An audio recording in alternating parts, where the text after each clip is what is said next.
UGM-73 Poséidon, l'histoire d'un missile légendaire. Bienvenue à bord des pages secrètes de l'histoire militaire et technologique des États-Unis. Aujourd'hui, nous plongeons dans les profondeurs de la guerre froide pour découvrir l'UGM-73 Poséidon, un missile qui a marqué une avancée stratégique décisive. Qu'est-ce qui le rendait si unique? Pourquoi a-t-il été retiré? Explorons son développement, ses exploits et son impact sur l'équilibre mondial. Dans les années 60, la guerre froide battait son plein. Les États-Unis, face à l'Union soviétique, cherchaient à renforcer leur capacité de dissuasion nucléaire. Après le succès du missile Polaris, il devenait urgent de développer une version encore plus performante. En 1963, une étude fut lancée pour améliorer les capacités des missiles lancés depuis les sous-marins. L'objectif? Étendre leur portée et leur précision tout en augmentant la charge utile. C'est ainsi que naquit le projet Poséidon, baptisé en référence au dieu des mers pour souligner son pouvoir destructeur. Le développement du Poséidon. Le développement du missile Poséidon commença officiellement en novembre 1963. L'idée était de concevoir une version élargie du Polaris, capable de s'adapter aux tubes de lancement existants des sous-marins. Le Poséidon, ou UGM-63A, se distingue par plusieurs avancées. Une taille imposante, 10,4 mètres de long, près de 30 tonnes. Une charge utile impressionnante, jusqu'à 14 ogives V168 de 40 kilotonnes chacune, logées dans des véhicules de rentrée Mark III.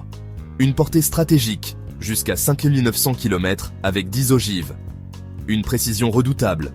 Un écart circulaire probable, CEP, de seulement 560 mètres, révolutionnaire pour l'époque. Les premiers tests et la mise en service.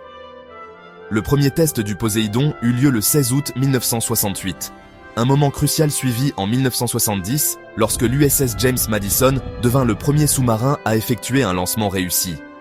Le 31 mars 1971, l'UGM-63A entra effectivement en service, équipé sur 31 sous-marins des classes Lafayette, James Madison et Benjamin Franklin.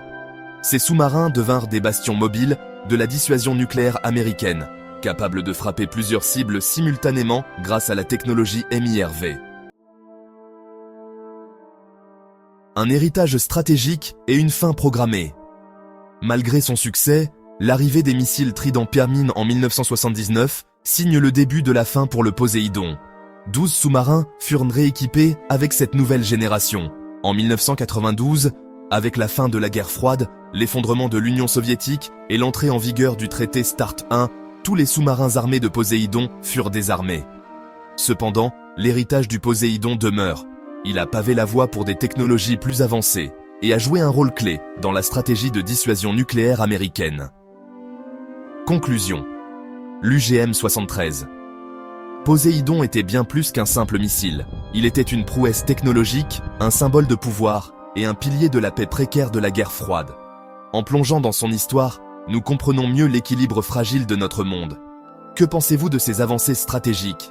Était-ce un progrès ou une menace? Laissez votre avis en commentaire et abonnez-vous pour plus de contenu sur les technologies et l'histoire militaire. À bientôt pour un nouveau voyage au cœur des innovations qui ont changé le monde.